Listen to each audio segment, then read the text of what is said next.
કેમ છો વિદ્યાર્થી મિત્રો? બધા મજામાં?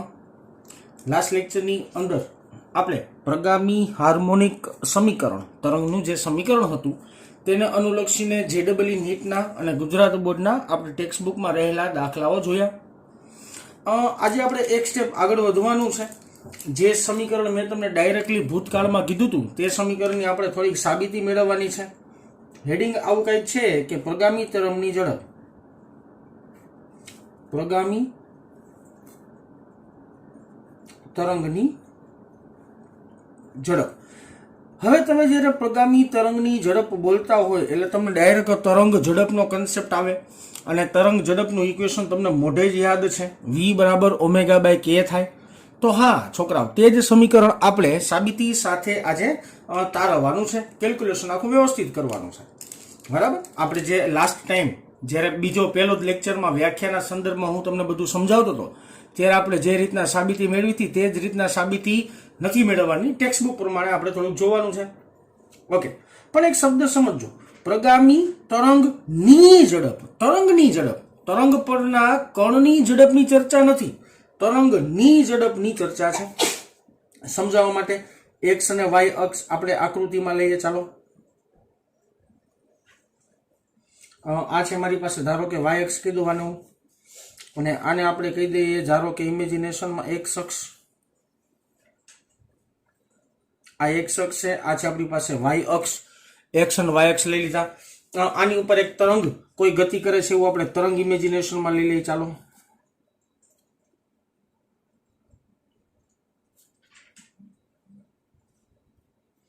આ તરંગ આવી રીતના દોરીમાં આગળ વધે છે એવું માનીએ છીએ આપણે થોડીક વાર પૂરતું.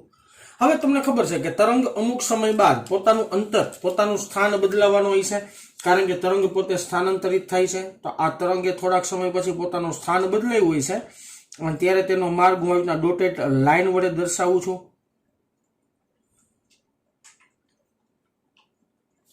આ તરંગે પોતાનું સ્થાનમાં કરતો ફેરફાર છે. એટલે ઉદાહરણ તરીકે સમજાવું તો એમ કહી શકાય કે આ બિંદુ ધારો કે ટી સમયે અહીંયા હતું માની લઈએ, તો એ જ બિંદુ અહીંયા આવી ગયું ટી પ્લસ ડેલ્ટા ટી સમયે, એને સ્થાનાંતરિત કરી દઉં. એટલે હું તમને આકૃતિમાં પ્રોપર કહું તો આ જગ્યાએ કોઈ કણ હોય, એ કણ અહીંયા થોડાક સમય પછી આવ્યો તો આટલું સ્થાનાંતર કેટલું થયું? ડેલ્ટા એક જેટલું સ્થાનાંતર એને કર્યું. તો મારે આ સ્થાનાંતરને અનુરૂપ ઝડપ એટલે વેગ શોધવાનો છે. યાદ રાખજો, હું કોઈ કણની વાત નથી કરતો. તમને યાદ હોવું જોઈએ વિદ્યાર્થી મિત્રો કે જો લંબગત તરંગ હોય તો કણ પોતાના મધ્યમાન સ્થાનને રહીને તરંગ પ્રસરણની દિશાને લંબ ગતિ કરે, અને જો સંગત તરંગની વાત હોય તો સંગત તરંગમાં કોઈ કણ પોતાના સ્થાને રહીને તરંગ પ્રસરણની દિશામાં ગતિ કરે, એટલે દોલિત ગતિ કરે, આમ કરે, ઓમાં ઉપર નીચે કરે, આમ કરે. અહીંયા આપણે વાત કરીએ છીએ કોઈ બિંદુની, નહીં કે કઈ કણની. અહીંયા કણ અહીંયા હતો ને અહીંયા આવ્યો એમ નહીં બોલવાનું, તરંગ અહીંયા હતું ને તરંગ અહીંયા આવ્યું એમ બોલવાનું. કણની વાત નથી. કણ પોતાનું સ્થાન કોઈ દી બદલાવે જ નહીં. હા, પોતાના સ્થાનની આજુબાજુમાં દોલિત ગતિ કરે પણ સ્થાન બદલાવી ન નાખે. બરાબર, આ વસ્તુ યાદ રહેવી જોઈએ. તો આપણે સૌથી પહેલા આકૃતિની ભૂમિતિ ઉપર થોડુંક લખીએ કે ધારો કે આકૃતિમાં દર્શાવ્યા મુજબ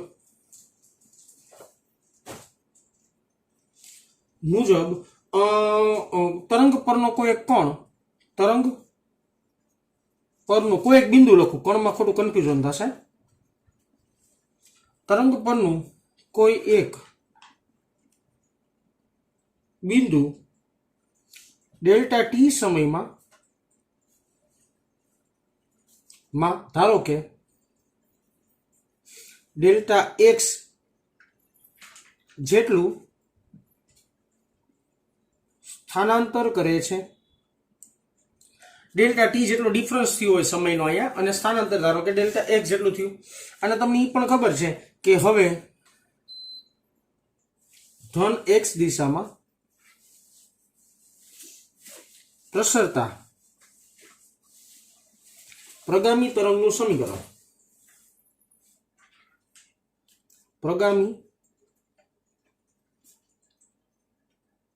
તરંગનું સમીકરણ જે આપણે ભણીને આવ્યા છીએ લાસ્ટ લેક્ચરમાં y बराबर a sin omega T minus के एक्स, कारण के मैं धन एक्स दिशाए धारेली छे એટલે માઇનસ લખી શકું, એમાં કોઈ આર્ગ્યુમેન્ટ થવી જોઈએ નહીં.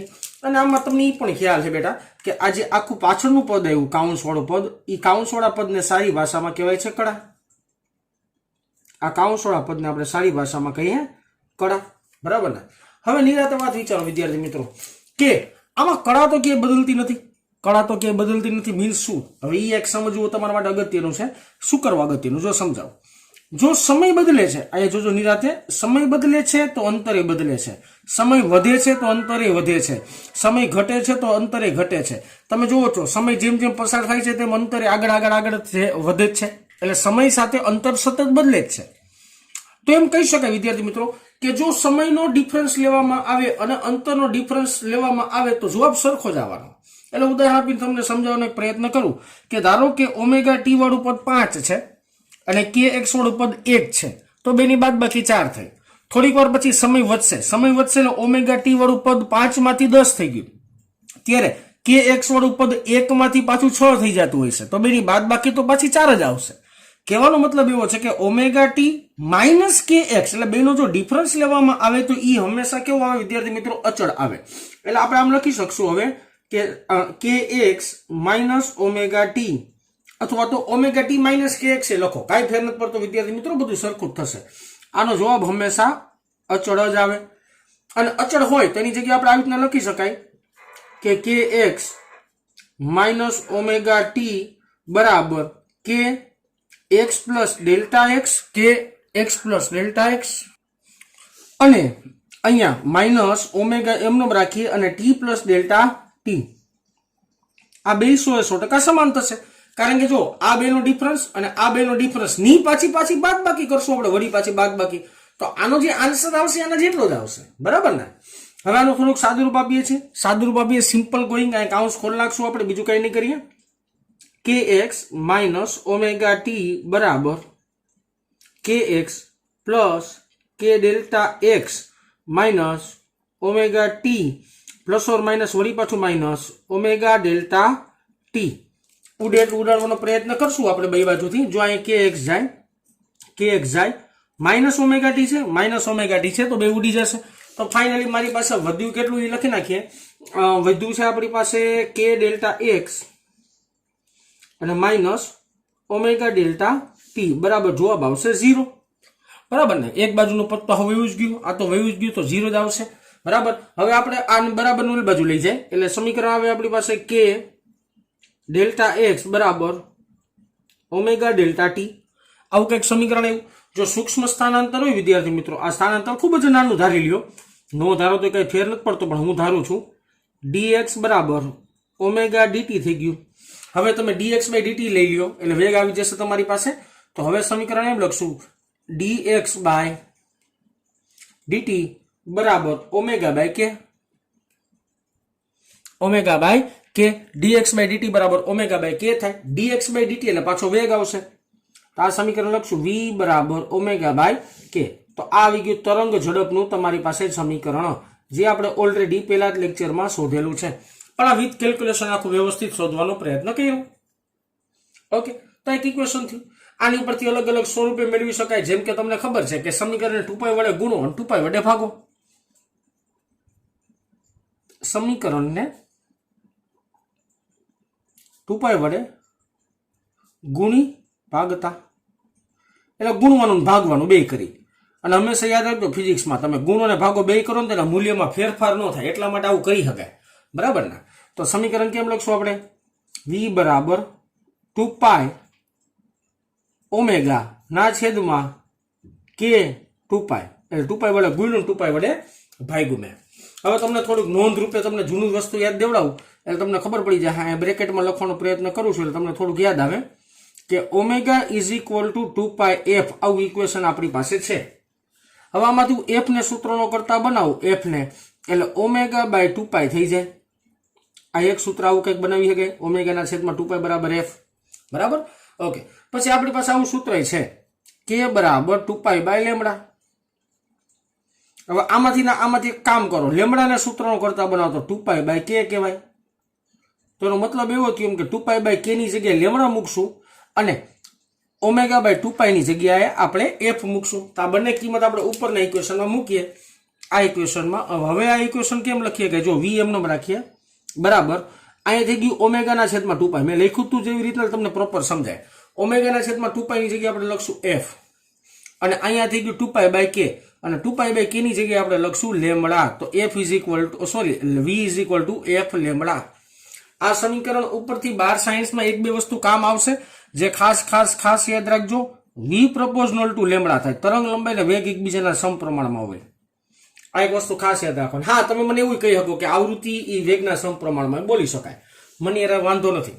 ઓકે, તો એક ઇક્વેશન આવી રીતના કંઈક મળ્યું. હવે તમારે આ જ સમીકરણનું અલગ સાદુરૂપ દેવું હોય, અલગ રીતના આ જ સૂત્ર તારવવું હોય તો તારવી શકાય. જે ટેક્સ્ટબુકમાં મેથડ નથી આપેલી પણ આપણે સમજાવવા માટે કરી શકશું. જો આ ઇક્વેશન છે ને, આ ઇક્વેશન આને અલગ રીતના કંઈક સમજાવું તમને. ચાલો અલગ સાદુરૂપ આપું છું, બીજું કઈ નથી. સમયની સાપેક્ષે વિકલન કરી નાખ્યાનું.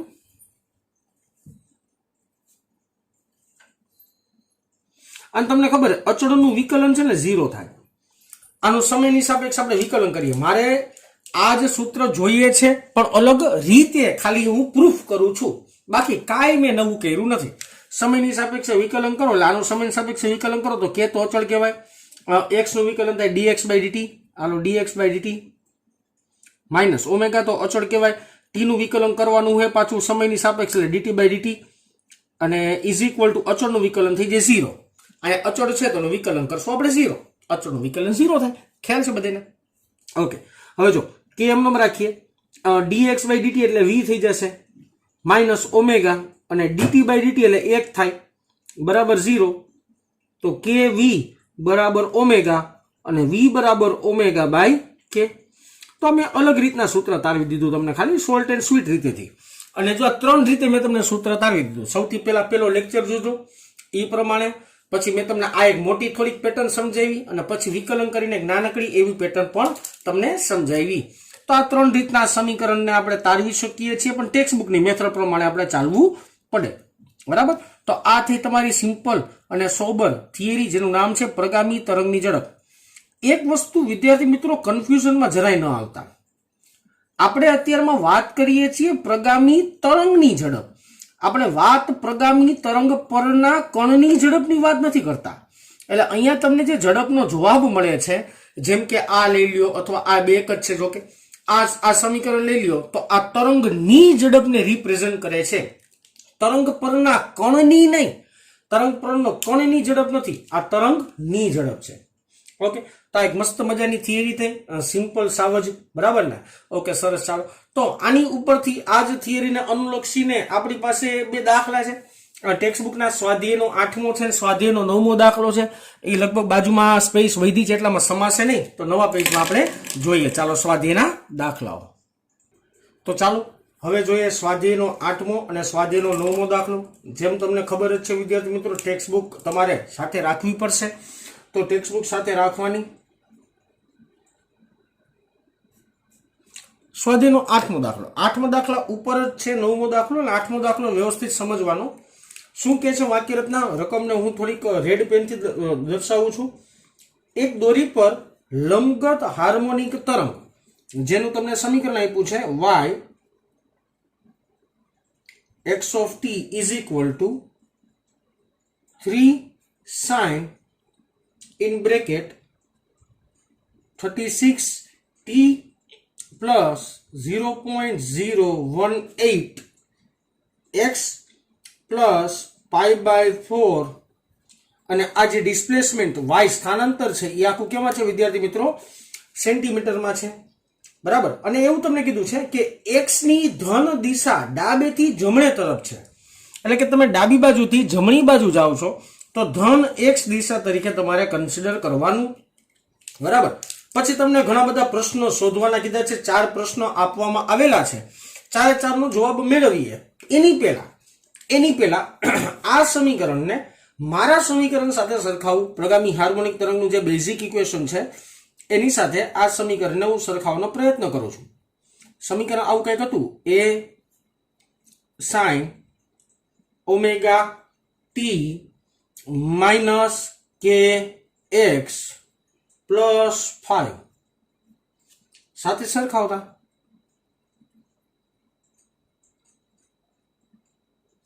आ बे समीकरणनी मैं सरखामणी करी। चलो आ बे समीकरणनी सरखामणी करता जाओ तमने समीकरण परथी केटલું મળે છે જોઈએ। સૌથી પહેલું પદ મળે છે કંપ વિસ્તાર મળશે 3 પણ સેન્ટીમીટર લખવો પડશે વિદ્યાર્થી મિત્રો। સેન્ટીમીટર શું કરવો પ્રશ્ન ન થવો જોઈએ, કારણ કે ચોખવટ પૂર્વક જો તો તમને આ પદ સેન્ટીમીટરમાં આપ્યું છે એટલા માટે પહેલું પદ મળ્યું મને 3 સેન્ટીમીટર। બીજું સમીકરણમાં આગળ વધો, ઓમેગાને સરખાવો તો ઓમેગા ઇઝ ઇક્વલ ટુ મારી પાસે થશે 36 અને ઓમેગાનો એકમ થાય રેડિયન પર સેકન્ડ। ત્રીજું પદ સરખાવો, કે સરખાવી શકાશે તો કે બરાબર થશે માઇનસ 0.018 અને એનો એકમ થાય રેડિયન પર સેન્ટીમીટર।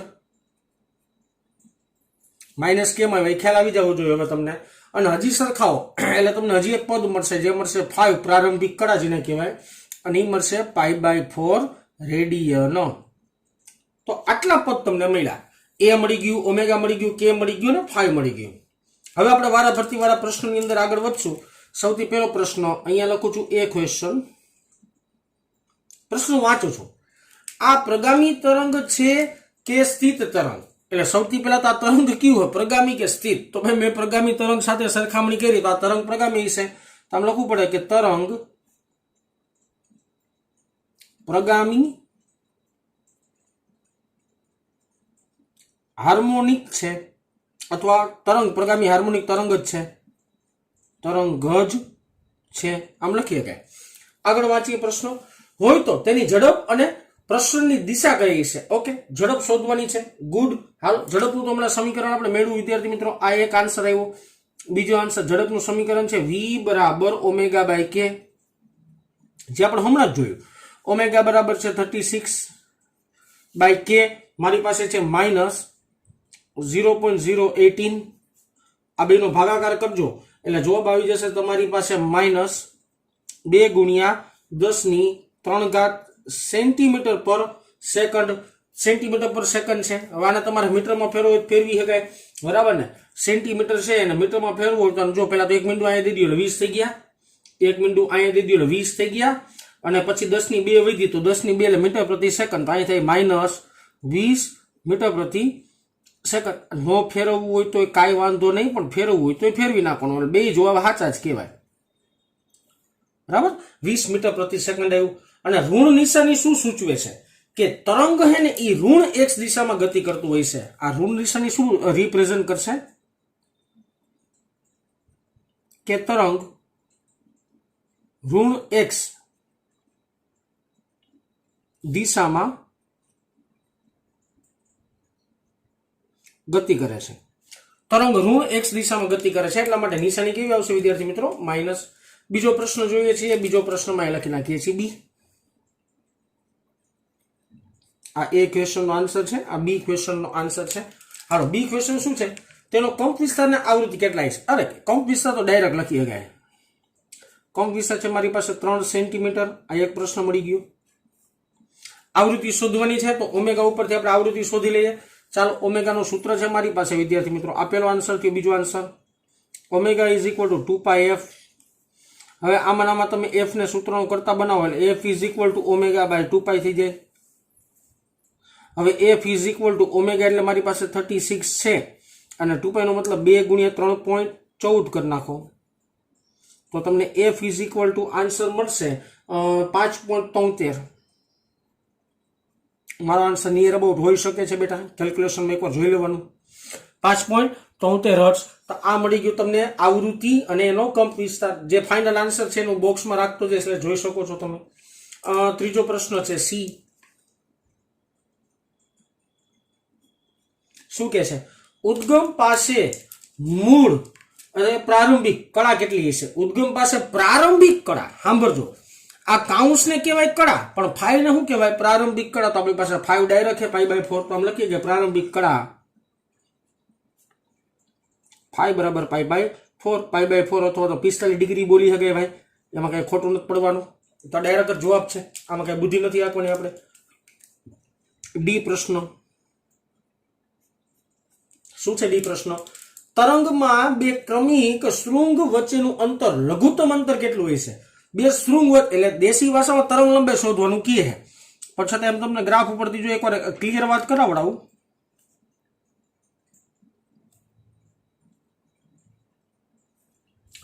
આ બે શૃંગ વચ્ચેના અંતરને પણ તરંગ લંબાઈ જ કહેવાય. એક તરંગ પૂરું થાય એટલા અંતરને પણ તરંગ લંબાઈ જ કહેવાય. પછી બે ગર્ત વચ્ચેના અંતરને તરંગ લંબાઈ જ કહેવાય. તો મારે તરંગ લંબાઈ શોધવાની છે. ઓકે, તો તરંગ લંબાઈ શોધવી સહેલી. કે છે, કે ઉપરથી તરંગ લંબાઈ મેળવી શકાય. ઓકે, કે નું ઇક્વેશન યાદ દેવડાવી દો. K is equal to 2 pi by lambda થાય. તો lambda is equal to 2 pi by K થાય. તો લેમડા ઇઝ ઇક્વલ ટુ 2 ગુણ્યા 3.14 છેદમાં કે મૂલ્યમાં લેવાનો, કારણ કે અંતર છે, અંતર ઋણ ન હોય એટલે મૂલ્યમાં લ્યો એટલે 0.018. તો લેમડા ઇઝ ઇક્વલ ટુ જવાબ આવશે 3.5 સેન્ટીમીટર આવતો હોય છે. 350 સેન્ટીમીટર, હું ડાયરેક્ટ મીટરમાં લખું છું. 3.5 મીટર. સેન્ટીમીટરમાં નથી લખતો, મીટરમાં લખવું. તમારા જવાબ આવશે 350 સેન્ટીમીટર. બરાબર, આ થોડુંક ધ્યાનમાં લેવાનું. તો આ થયો સ્વાધ્યાયનો 8મો દાખલો. અને સ્વાધ્યાયના 8મા દાખલાની રકમ ઉપર ડિપેન્ડ, સ્વાધ્યાયની 8મા દાખલાની જ રકમ ઉપર ડિપેન્ડ છે આપણો સ્વાધ્યાયનો 9મો દાખલો. અને એ ખૂબ જ સરળ, પણ એમાં એક તરંગ દોરવાનું છે એટલે નિરાદે સમજવા જેવો દાખલો છે. બાકી એમાં કઈ હે નહીં, અઘરો નથી. બરાબર, વાત કરી સ્વાધ્યાયના 9મા નંબરના દાખલાની. રકમ વાંચું છું, બધે રકમમાં ધ્યાન આપી દઈએ. અહીં હેડિંગ આપી દઈએ પેલા તો સ્વાધ્યાય 9મો દાખલો શું છે? સ્વાધ્યાયના 8મા દાખલામાં રજૂ કરેલા તરંગ માટે પેલા ઉભા રહ્યો. તરંગ સમીકરણ શું છે? તરંગ સમીકરણ આપણે પેલા એકવાર તો લખી નાખીએ. તરંગ સમીકરણ છે આવું કાંઈક. y x of t બરાબર 3 sin in bracket 36t plus 0.018x plus pi by 4. બીજી એક વાત હું કહેતા હે ને, તમને થોડુંક રહી ગયું મારાથી. તમને અહીંયા થશે એમ કે માઇનસ આવ્યું એટલે તરંગ ઋણ દિશામાં છે સાહેબ, એવું તમે કહી દીધું. પણ બેટા રકમ જો, રકમમાં અહીંયા પ્લસ છે. તરંગ સદિશની આગળ પ્લસ આવે તો પ્લસ આવે એટલે તમે સમજો શું છો? તરંગ સદિશમાં આગળ પ્લસ આવે એટલે તમને લાઇટ શું થઈ જાય? તરંગ સદિશમાં આગળ પ્લસ આવે તમને તરત ખબર પડી જાય કે તરંગ પ્રસરણ કઈ દિશામાં હશે? ઋણ દિશામાં જ હશે. એટલે એમાં કન્ફ્યુઝન થવાની જરૂરિયાત નથી. ઓકે, પ્રશ્ન વાંચીએ છીએ. પ્રશ્નમાં પાછા આવી સ્વાધ્યાયના 9મા દાખલાના. સ્વાધ્યાયના એક્ઝામ્પલ નંબર 8 માં રજૂ કરેલા તરંગ માટે x બરાબર 0, x બરાબર 2 અને x બરાબર 4 સેન્ટીમીટર માટે, એટલે x ની અલગ અલગ વેલ્યુએશન લેવાની છે. x ની અલગ અલગ વેલ્યુએશન લખી જ નાખી. x બરાબર 0 માટે, x બરાબર 2 માટે, અને અહીંયા લખી નાખી x બરાબર 4 માટે. જોજો આ બધું સેન્ટીમીટરમાં છે, એ પાછી ભૂલ ન થઈ જાય. બરાબર, 4 માટે y વિરુદ્ધ t એટલે કે સ્થાનાંતર વિરુદ્ધ સમયના આલેખ દોરો. પ્રગામી તરંગમાં દોલન ગતિ એક બિંદુએથી બીજા બિંદુએ કઈ બાબતમાં જુદી પડે છે? આ જે દોલિત ગતિ છે એ કઈ બાબતમાં જુદી પડે છે? કંપ વિસ્તાર માટે, આવૃત્તિ માટે કે કણા માટે? એ તમારે કહેવાનું છે કે આ ત્રણેય માટે જે પ્રગામી તરંગનું સમીકરણ બને છે એ કઈ બાબતમાં જુદું પડે છે? કઈ બાબતમાં જુદું પડે છે? તો એનો ઓપ્શન છે તમારી પાસે કે કંપ વિસ્તારમાં જુદું પડે છે, આવૃત્તિમાં જુદું પડે છે, કે પછી કળામાં જુદું પડે છે. એના જવાબ આપણે ગોતી હમણાં. પણ સૌથી પહેલા તો ત્રણેયના સ્થાનાંતર ગોતી લઈએ. હાલો શરૂઆત કરીએ સૌથી પહેલાથી. x બરાબર 0 માટે, x બરાબર 0 માટે સ્થાનાંતર y1 હું કહી દઉં છું. મેં નામ આપ્યું y1, તમે કઈ પણ આપી હો. ઓકે, તો સમીકરણ થાય 3 sin in bracket 36t, અહીંયા 0 મૂકશું, આ પર 0 થઈ જાય, પ્લસ પાઈ બાય 4. આવું કંઈક સમીકરણ આવ્યું તમારી પાસે. હવે એકવાર 2 મૂકીને ટ્રાય કરીએ. y2 બરાબર 3 sin 36t વત્તા 0.018 ગુણ્યા 2 એટલે 18 દુ 36, 0.036 થયું. 0.036 પ્લસ પાઈ બાય 4. આ બીજું ઇક્વેશન થયું ભાઈ. ત્રીજું ઇક્વેશન થઈ y3 બરાબર 3 sin 36t એમ નામ. અહીંયા x બરાબર 4 મૂકીએ અને 18 દુ 36, 36 દુ 72 એટલે 72 થાય, 18 ચોક 72 થાય, તો 0.072 પાઈ બાય 4. તો નિરાતે તમે ત્રણેય સમીકરણની કમ્પેરિઝન મનમાં કરી લો. જો કંપ વિસ્તાર જો, અહીંયા 3, અહીંયા 3, અહીંયા 3, તો બધામાં કંપ વિસ્તાર સરખો. પછી આવૃત્તિ, તો આમાં જો 36, કોણી આવૃત્તિ 36, કોણી આવૃત્તિ 36, કોણી આવૃત્તિ 36. કોણી આવૃત્તિ ઓમેગા હરખી હોય ને તો એફ હરખી જ હોય, કારણ કે omega is equal two 2πf equation છે. જો ઓમેગા કોન્સ્ટન્ટ આવે તો 2π તો કોન્સ્ટન્ટ જ છે, તો એફ એ કોન્સ્ટન્ટ જ આવે. તો આવૃત્તિ અને કંપ વિસ્તાર બદલાતા નથી, પણ કડા જો, કડા ત્રણેયની કડા જો. જોજો સૌથી પહેલા સમીકરણ માટે કડા જોઈ, આ સમીકરણ માટે કડા જો, પ્રારંભિક કડા જોવાની છે. કડા એના માટે φ બરાબર થાય π/4. આ છેલ્લું પદ જોવાનું, આમાં છેલ્લા બે પદ, કારણ કે પ્રારંભિક કડા છેલ્લા બે પદ ગણવાના. કડા બરાબર એટલે φ બરાબર અહીંયા લખશું તો આની કડા છે 0.036 પ્લસ π/4, અને આના માટેની પ્રારંભિક કડા આપણે ગોતીએ. φ ઇઝ ઇક્વલ ટુ 0.072 પ્લસ π/4. તો આ ત્રણેય સમીકરણ અલગ પડે છે. કયા પદમાં અલગ પડે છે? તો કે કડામાં.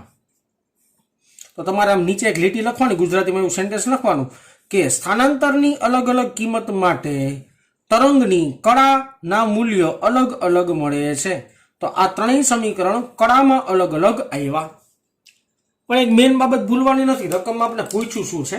રકમમાં પૂછ્યું છે આપણે સ્થાનાંતર વિરુદ્ધ સમયનો આલેખ દોરવાનો છે. તો રફલી દોરી નાખું છું, તમારે વ્યવસ્થિત દોરવાનો, હું ભલે રફલી દોરું. આ છે સ્થાનાંતર y, આ છે સમય t, આ સ્થાનાંતર વિરુદ્ધ સમયનો આલેખ છે. સૌથી પહેલો આલેખ માટે કડા કેટલી છે? 45 એટલે કે 45 ડિગ્રી. તો આ 0 ડિગ્રી હોય, અહીંયા 90 ડિગ્રી કહેતો, તો અહીં કંઈક 45 આવતી હશે. તો 45 ડિગ્રીથી આમ તરંગ દોર નાખીએ.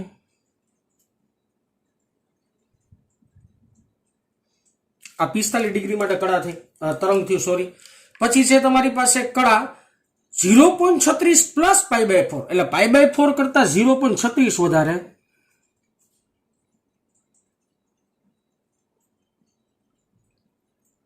તો આવો કઈ ગ્રાફ આવે. ત્રીજો ગ્રાફ છે તમારી પાસે 0.72 એટલે 0.36 કરતા જાજુ.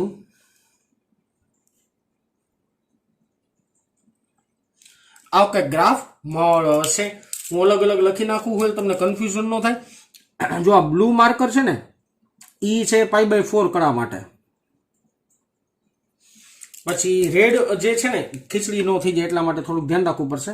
રેડ જે છે ને એ છે 0.036 પ્લસ π/4 માટે. અને જે ગ્રીન છે ને, ગ્રીન બરાબર, એ ગ્રીન છે, આમ થોડુંક સાઈડમાં લઈ લઉં ભાઈ, તરંગ સાઈડમાં નથી, એરો સાઈડમાં મારું માની લેજો તમે. 0.072 પ્લસ π/4 માટે. તો ત્રણેયના ગ્રાફ આવા કંઈક મળશે. એક મનમાં વસ્તુ ખાસ યાદ રાખવાની છે કે સાહેબ અહીંયા હે ને, અહીંયા કંપ વિસ્તાર આવે, તો કંપ વિસ્તાર પાછો બે માટે હરખો જોઈએ, એટલે કંપ વિસ્તાર ત્રણેય માટે બદલાવો ન જોઈએ. ગ્રાફ દોરોમાં એક વસ્તુ ધ્યાન રાખવાની કે કંપ વિસ્તાર ત્રણેય માટે બદલાવો જોઈએ નહીં. તો આ થયો સ્વાધ્યાયનો 8મો અને 9મો દાખલો. આના પછી થિયરી થોડીક અલગ આવે છે, પણ આપણે જોવી જોશે, કારણ કે આપણી પાસે જે સમય છે. તો હજી એક મસ્ત મજાની નાનકડી એવી થિયરી ભણી લઈએ. ચાલો જોઈએ. ચાલો ત્યાર પછીની જે નાનકડી એવી થિયરી છે એનું હેડિંગ શાંતિથી જોઈએ. શું છે હેડિંગ? પહેલા તો હેડિંગ આવું કંઈક છે વિદ્યાર્થી મિત્રો કે તણાવવાળી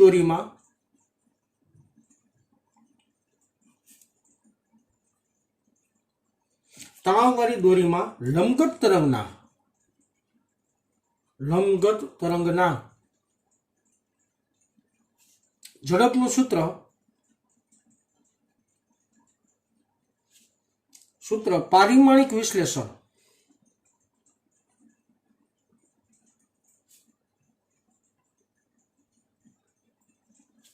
વિશ્લેષણની મદદથી મેળવો.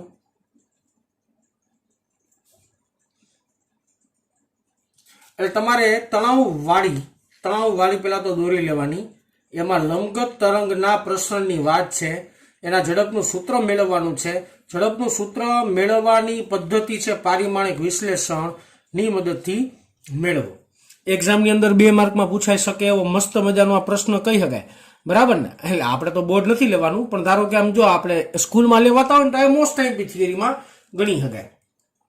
સૌથી પહેલા ઝડપનું સૂત્ર મેળવવું છે તો પેલા એ તો ખબર હોવી જોઈએ તમને કે લંબગત તરંગની જે ઝડપ હોય એ કઈ બાબત ઉપર આધારિત છે. તો સૌથી પહેલા આપણે એવું કંઈક વિચારીએ કે તણાવવાળી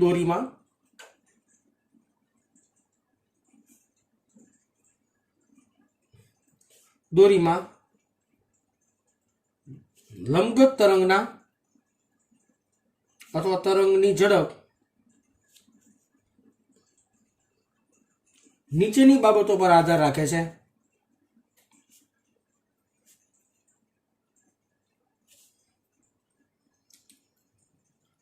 નીચેની બાબતો પર આધાર રાખે છે. કઈ કઈ બાબતો પર આધાર રાખે છે? તો સૌથી પહેલું આવશે તણાવ બળ,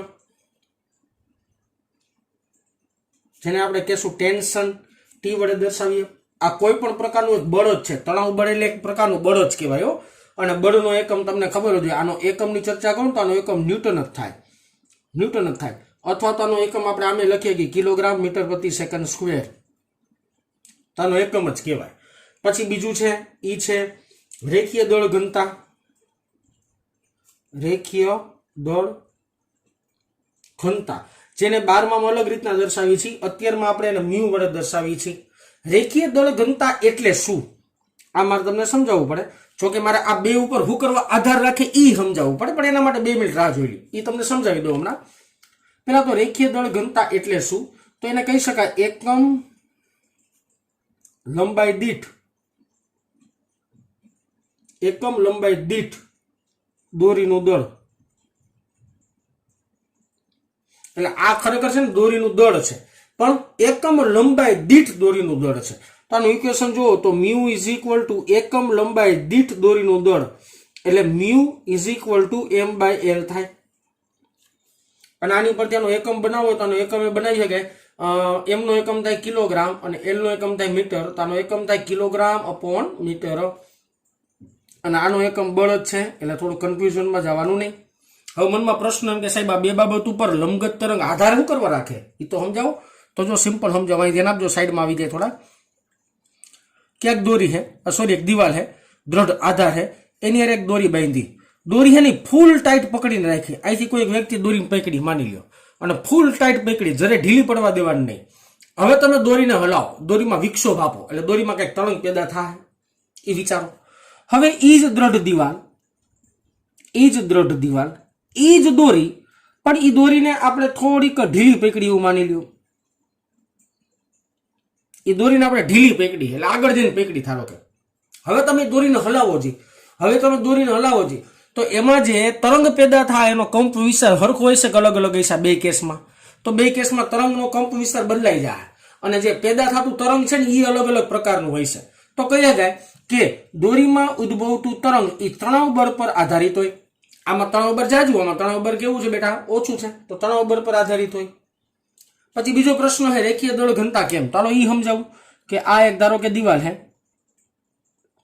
આ દિવાલ એક કામ કરો, દોરી બાંધી મેં, અને ધારો કે દોરીની લેન્થ હું ધારું છું 5 મીટર, ખોટે ખોટે આંકડો હાવ ખોટો હો, ખાલી સમજાવવા, 5 મીટરની દોરી છે માની લ્યો, બરાબર?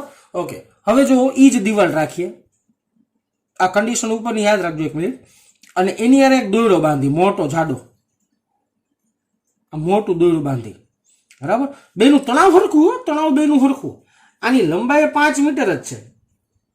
હવે તમે બેને હલાવો તો, બેને હલાવો તો સાહેબ બેમાં લંબગત તરંગ જે પેદા થતું હોય છે ને એ અલગ અલગ આવશે. તો એમ કહી શકાય તો કે રેખીય દળ ઘનતા એટલે આના દળ પર આધારિત, આમ દળ જાજુ થઈ ગયું, દળ ઓછું, તો દળ ઘનતા પર પણ આધારિત હોય. હવે રેખીય દળ ઘનતા એટલે થાય હું તો કે એકમ લંબાઈ દીઠ દોરીનું દળ, એકમ લંબાઈ દીઠ તો સૂત્ર આવે m/l, બરાબર ને? તો આ બે પ્રકારના વસ્તુ થઈ, બે પ્રકારની વસ્તુ પર તરંગ ઝડપ આધાર રાખે છે, જે ખાસ ધ્યાનમાં જોવાનું છે. ઓકે, તો હવે મારે તરંગ ઝડપને દર્શાવી છે, તો આમ લખી શકાય આમ લંબગત તરંગની, આમ લંબગત તરંગની ઝડપ, લંબગત તરંગની ઝડપ તો ઈ ઝડપ v એ તણાવ પર પણ આધારિત છે અને ઝડપ v એ મ્યુ પર આધારિત છે. મ્યુ એટલે કે રેખીય દળ ઘનતા. તો આને આવી રીતના પણ લખી શકાય, બેને ભેગા લખી નાખો બેટા. તો આમ લખશો ને v proportional to t raised to a અને મ્યુ raised to b પર પણ આધારિત છે. તો એક સમીકરણ થયું. આ સમીકરણને આપણે પારિમાણિક વિશ્લેષણની મદદથી ઉકેલવાનું છે. આ રેસ ટુ એ ને રેસ ટુ બી કા કર્યું તો યાદ કરવું પડશે તમારે બીજું ચેપ્ટર માપન તથા એકમ પદ્ધતિમાં. એમાં સમીકરણને આપણે સાબિતી મેળવવા માટે આપણે કંઈક પરિમાણ ધારતા હતા, ઘાત કંઈક ધારતા હતા, પછી છેલ્લે એનું સોલ્યુશન કરતા હતા. तो हवे समीकरण नंबर 1 में बने बाजू ए पारिमाणिक सूत्र मूकता बने बाजू पारिमाणिक सूत्र मूकी दे। काम करो ऊपर थी लखू हमें आखू पेज व्यवस्थित आम भरायेलू लागे अर्धू खाली अर्धू भरेलू एवं न थाय बराबर। हवे समीकरण नंबर 1 में बने बाजू पारिमाणिक सूत्र मूकता पारिमाणिक सूत्र मूकीए तो v એટલે વેગ तो वेगનું पारिमाणिक सूत्र તમને ખબર છે m0 l1 t - 1 proportional to છે प्रोपोर्शनल टू એમને રાખી અત્યારમાં t એટલે તણાવ બળનું પારિમાણિક સૂત્ર આ એકમથી બનાવી શકાય તો એકમ છે બનાવી નાખો ભાઈ શું આવશે m1 l1 t - 2 અને રેસ ટુ a ઘાત અહીંયા a ઘાત આપણે ધારી છે ઇન્ટુ મ્યુ મ્યુનું પારિમાણિક સૂત્ર બનાવવું પડશે કિલોગ્રામના છેદમાં મીટર એટલે કિલોગ્રામ એટલે m1 મીટર છેદમાં है तो l - 1 t0 અને રેસ ટુ કેટલી ઘાત થઈ b ઘાત થઈ। હવે ઘાતને આપણે અંદર ગુણીએ છીએ નિયમ પ્રમાણે તો બીજું step m0 l1 t - 1 proportional એને અંદર ગુણીને રાખો ભાઈ એટલે થાય m raise to a l raise to a t raise to -2a અને અહીંયા પણ b ને ગુણીએ એટલે m raise to b l raise to -b અને t રેસ ટુ 0 બરાબર। હવે તળિયા સરખા હોય તો ઘાતને સરખાવી દેવાની એટલે m0 l1 t - 1 એક સ્ટેપ વધારું છું તમારા માટે આ ma બેને ભેગા કરી નાખો એટલે m a plus b l a minus b t minus 2a minus 0 2a minus 0 આવું કંઈક થયું ને કારણ કે આ કઈ ઘાત છે જ નહીં 0 ઘાત છે તો 2a minus 0 એમ કહી શકે પણ 0 નો લખો તો કઈ ફેર ન પડે બેટા। હવે આ બે બાજુ પરિમાણ સરખાવવાના છે હવે બંને બાજુ પરિમાણ સરખાવતા લખી નાખીએ। હવે પરિમાણને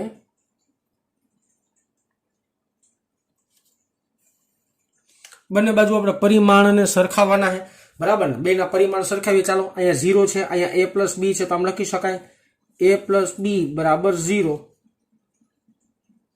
पछी एक काम करो t t डायरेक्ट सरखाओ ने हेलू पड़ी जाए -2a बराबर -1 तो a बराबर 1/2 आ एनी कीमत डायरेक्ट मने मळी गई मैं t ने सरखावी दीधा बराबर l ने मूक्या साइड में थोड़ी वार।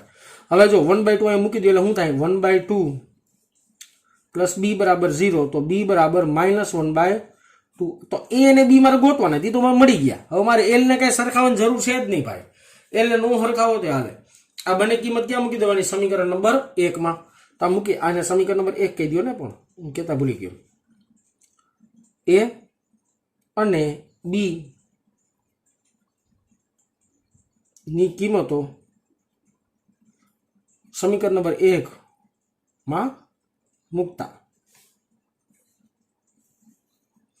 आलो बेन कीमत मूकवानी सिंपल भाषा में तो v proportional to t raise to a एटले थशे 1/2 अने mu raise to b b एटले -1/2 तो आने आम लखी शकाशे विद्यार्थी मित्रों t 1/2 डिवाइड बाय म्यू 1/2 1/2 होय तो वर्गमूल आवे तो बराबर करीने k अचळांक लई लईए छीए अने वर्गमूल में लखीए छीए t बाय म्यू आ तमने मळी गयो वेगनो जवाब।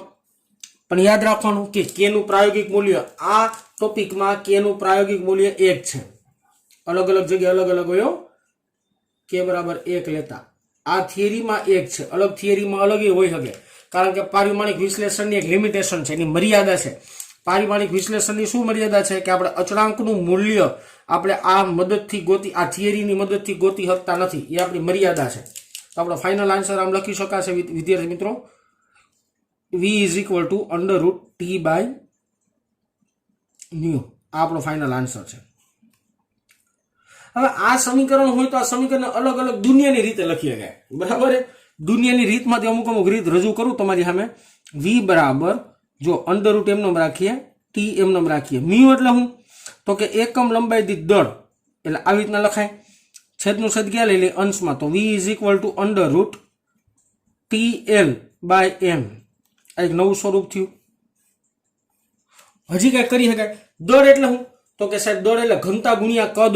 દળ એટલે ઘનતા ગુણ્યા કદ. તો આને આમ લખું તો આમે લખાય ને v is equal two under route TL ના છેદમાં દળ. દળ એટલે ઘનતા ગુણ્યા કદ. તો આ એક નવું સ્વરૂપ થયું. હવે કદ એટલે શું? તો કે પાઈ આર સ્ક્વેર ઇન્ટુ એલ.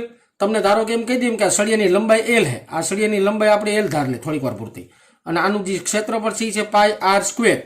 તો હવે આમાં આમે લખીએ ગઈ ને v is equal two TL ના છેદમાં રો. v ની જગ્યાએ લખશું પાઈ આર સ્ક્વેર ઇન્ટુ એલ, એટલે એનું કદ થઈ ગયું. અંશ છેદમાંથી એલ ઉડી ગયા. તો ફાઇનલ આન્સર આપણી પાસે આવી જાય. અહીંયા લખું હું તો v is equal to T by rho pi R square. તો આ નવું સ્વરૂપે થયું ભાઈ. તો અલગ અલગ સૂત્ર ને અલગ અલગ સમીકરણ મેળવી શકાય અને આવા દાખલા પૂછાઈ શકે. બરાબર ને? રકમ વાંચવાની નિરાતે તમને શું આપવામાં આવેલું છે એની ઉપરથી આખું કેલ્ક્યુલેશન કરવાનું. તો ચાલો વિદ્યાર્થી મિત્રો આજે અહીંયા સુધી રાખીએ છીએ. નેક્સ્ટ લેક્ચરમાં આગળ વધશું, કારણ કે ટોપિક ચેન્જ થાય છે એટલા માટે. બરાબર ને? આની ઉપરથી ઉદાહરણ નંબર 3 સ્વાધ્યાયનો પહેલો ને ત્રીજો દાખલો. ઉદાહરણ નંબર 3 અને સ્વાધ્યાયનો પહેલો ને ત્રીજો દાખલો અહીંયા લખી દઉં છું. ઉદાહરણ નંબર 3 સ્વાધ્યાયનો પહેલો ને ત્રીજો દાખલો. આટલા દાખલા તમને હોમવર્કમાં આપવાના છે, કારણ કે આ જે સમીકરણની મદદથી દાખલા થશે એમાં કિંમત મૂકો જવાબ આવે, કિંમત મૂકો જવાબ આવે. બરાબર? જેનાથી દાખલો થઈ જાય એ મને કોમેન્ટ સેક્શનની અંદર આજના જ દિવસમાં હું સાંજના 7 વાગ્યા સુધી રાહ જોવાનો છું. આજના જ દિવસમાં તમારે તમારું નામ લખવાનું, આખું નામ લખવાનું, સરનેમ અને નામ, અને એની ઉપરથી તમારે જવાબ લખવાનો. દાખલા નંબર આમ લખવાનું, ઉદાહરણ નંબર 1 સ્વાધ્યાયનો પહેલો, સ્વાધ્યાય ત્રીજોનો ફાઇનલ આન્સર આ આવે છે. આવી રીતના લખવાનું કોમેન્ટ સેક્શનમાં. જેનું નહીં લખેલું હોય એનું શું થાય તમને ખબર. બરાબર ને બેટા? તો ચાલો આજે અહીંયા સુધી રાખીએ. નેક્સ્ટ લેક્ચરમાં આગળ વધશું.